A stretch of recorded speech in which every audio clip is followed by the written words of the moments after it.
candidate who's been selected for Bihar APO. He joined PLA in the year 2019. Okay, and do you know about Bihar APO post? अब तो दिख गया है, पता चल गया Hello. होगा. You know, it's also one of a very privileged post, legal officer post. Hello. Okay, so अगर आप बिहार एपीओ भी दे रहे हो, pre mains interview 3 stages again same way judiciary में होते हैं. So you have this opportunity to learn from him because he'll be standing over here, right here, all right, and he would love to take questions, any doubts that you have with respect to the preparation. So okay, Mandeep, is he here? Okay, so so we'll have him. uh, uh, any particular questions that you would like to ask, please go ahead. Let's have Mr. Rahul ji, who has been selected as a Bihar APO candidate.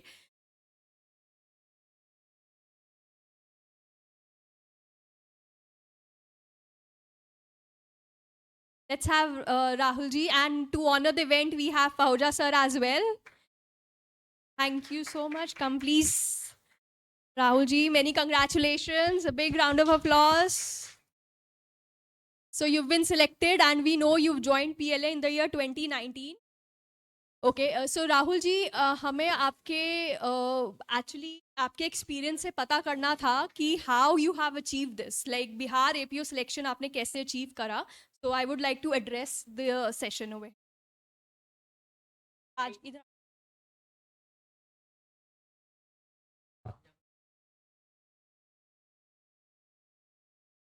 Hello. मैंने 2019 में पहुँचा को join किया. अब पहुँचा का काफ़ी important role रहा मेरी सक्सेस में. इनकी क्लासेस काफ़ी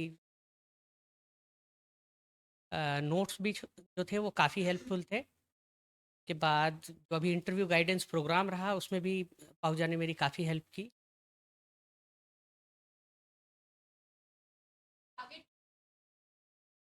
मेंस आपने मुझे बताया है कि आपने काफ़ी सारे मेंस क्लियर करे मैंने हैं. 4 मेंस.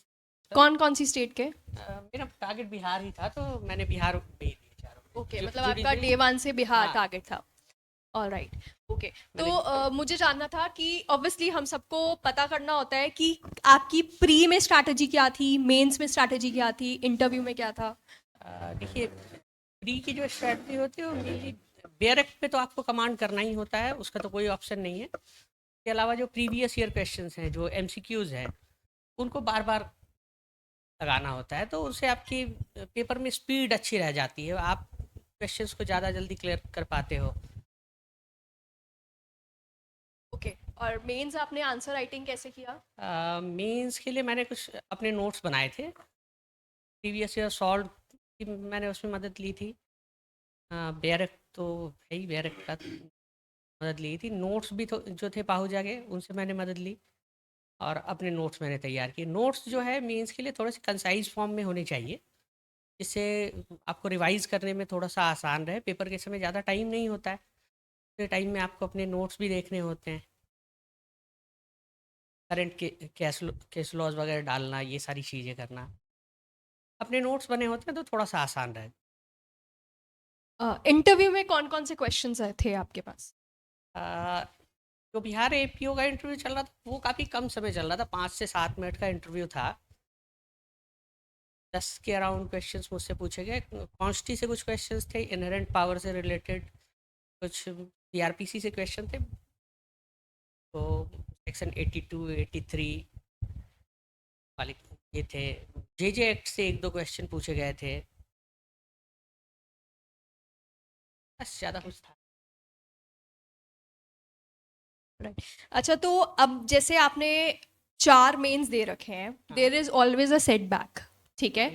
तो आपको ऐसी क्या चीज़ थी जो हर टाइम आपको मोटिवेट कर सके, जो इन स्टूडेंट्स के भी वो काम आए कि वो मोटिवेट हो? देखिए, जब पेपर क्लियर नहीं होता है तो सेटबैक तो होता ही है. एक बार तो आदमी निराश हो ही जाता है कोई भी. मैंने तो वो कोविड का भी फेज़ देखा, जब लगा कि नहीं सारी चीज़ें एक बार ख़त्म हो गई, अब तो वैकेंसीज़ आएँगी नहीं. लेकिन उस समय फैमिली का, दोस्तों का रोल बहुत इम्पोर्टेंट हो जाता है. वो आपकी काफ़ी मदद करते हैं उस मेरे कुछ दोस्त हैं 16 मेंस दे रखे हैं, 6 इंटरव्यू दिए, लेकिन उनका नहीं हो रहा था, लेकिन उन्होंने हिम्मत नहीं हारी, कोशिश कर रहे थे। हार्ड वर्क के साथ-साथ पेशेंस, ये सबसे इम्पोर्टेंट चीज़ है। कुछ लोग होते हैं जिनको सक्सेस बहुत आसानी से मिल जाती है, वो आए और 1 साल के अंदर सेलेक्ट हो गए, चले गए। कुछ लोगों को काफ़ी मेहनत करनी पड़ती है। लेकिन अगर आपने पेशेंस रखा है, तो सक्सेस ज़रूर मिलेगी।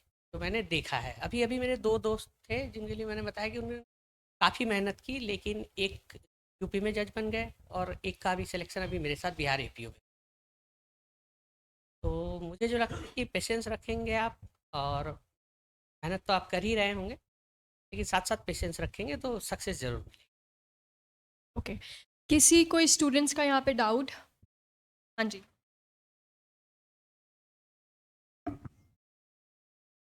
तो ये बताइए जैसे आपने 4 मेंस लिखे, उन मेंस में असफलता की क्या वजह रही आपकी? वो क्लियर क्यों नहीं हो पाई? क्या-क्या कमियाँ थी आपकी ऐसी? देखिए, पहले जो है मैंने अपने नोट्स तैयार नहीं किए थे शुरू से। मैं सिर्फ़ जो सॉल्व पेपर था, की मदद से जाता था वहाँ। लेकिन सॉल्व पेपर को आप पूरी तरीके से वहाँ लिख नहीं पाओगे ना, उसकी जो लैंग्वेज होती है, वो थोड़ी डिफ़िकल्ट होती है, तो आपको थोड़ी-सी परेशानी होती है उसको तैयार करने में। जब आपके अपने नोट्स होते हैं, तो वो आपकी अपनी लैंग्वेज में होते हैं, जिनको आप ज़्यादा अच्छे से याद कर सकते हो। और अगर वो कंसाइज़ फॉर्म में है, तो आपके लिए रिवाइज़ करना भी आसान हो जाता है। पेपर के समय आपका पूरा दिन तो आपको पेपर देना है, फिर आके आपको अगले दिन के पेपर को रिवाइज़ भी करना है। अपने नोट्स में वो आसान हो जाता है। सर ये इम्पोर्टेंट होता है कि जो लीगल वर्ड्स होते हैं उन्हीं को ही आपको यूज़ करना है अपने क्वेश्चन में या मतलब आप अपनी लैंग्वेज में लिख सकते हो मेंस को? अपनी लैंग्वेज लिख सकते हैं। लिख सक लीगल वर्ड्स का रोल तो होता ही है, लेकिन आप अपने वर्ड्स में आपका आंसर हो, तो वो ज़्यादा अच्छा रहता है। सर एक क्वेश्चन और है, हाँ, बिल्कुल। जैसे कुछ क्वेश्चन्स मेंस में ऐसे रहते हैं जिसका हमको आंसर नहीं पता होता एक्चुअली और हमको वो भी अटेम्प्ट करना होता है क्योंकि अगर आपने वो छोड़ दिया तो उसमें कुछ भी नहीं मिलना हमको। लेकिन अगर आपने उसको अटेम्प्ट किया और कुछ भी लिखा तो उस ऐसे क्वेश्चन को हम कैसे अटेम्प्ट करें जिसके बारे में हमको नहीं पता होता, बेसिक जानकारी भी नहीं होती? देखिए, ऑप्शंस तो होते हैं कि आप सर कुछ। मेंस की बात करें। हाँ, हाँ, मेंस में भी तो आपको, जैसे बिहार है, 10 क्वेश्चन हैं, आपको 6 अटेम्प्ट करने होते हैं। फिर भी कोई क्वेश्चन है जो आप नहीं समझ पा रहे हो कि उसमें पूछा क्या जा रहा है। आपको कोशिश तो करनी ही पड़ेगी एक बार कि आप जी। सर उसको कैसे समझो। अटेम्प्ट करें उस चीज़ को जो कि हमको पता है कि इसका मटेरियल हमारे पास नहीं है उतना सफिशिएंट, तो मतलब जिससे कि कुछ ना कुछ नंबर इसमें हम गेन कर सके, तो कैसे अटेम्प्ट करें सर ऐसे? देखिए, क्वेश्चन को देख के कुछ ना कुछ आइडिया तो लग ही जाता है। जी। अब हम एज़ इट इज़ उस क्वेश्चन को अच्छे से नहीं समझ पा रहे हैं, तो कम से कम जितना समझ पा रहे हैं, उस क्वेश्चन को छोड़े नहीं। थोड़ा बहुत अपनी तरफ से कुछ लिखने की कोशिश करें, तो कुछ नंबर तो ज़रूर मिलते हैं। सर प्रीलिम्स की क्या रणनीति रही आपकी? आप अ, बताओगे उसको? प्रीलिम्स की जो मेरी स्ट्रैटेजी थी, मैंने डायरेक्ट को पे कमांड की और साथ-साथ मैं एमसीक्यूज़ कर रहा था। प्रीवियस ईयर एमसीक्यू मैं उनको काफ़ी कर रहा था। इन दोनों चीज़ों ने मेरी काफ़ी हेल्प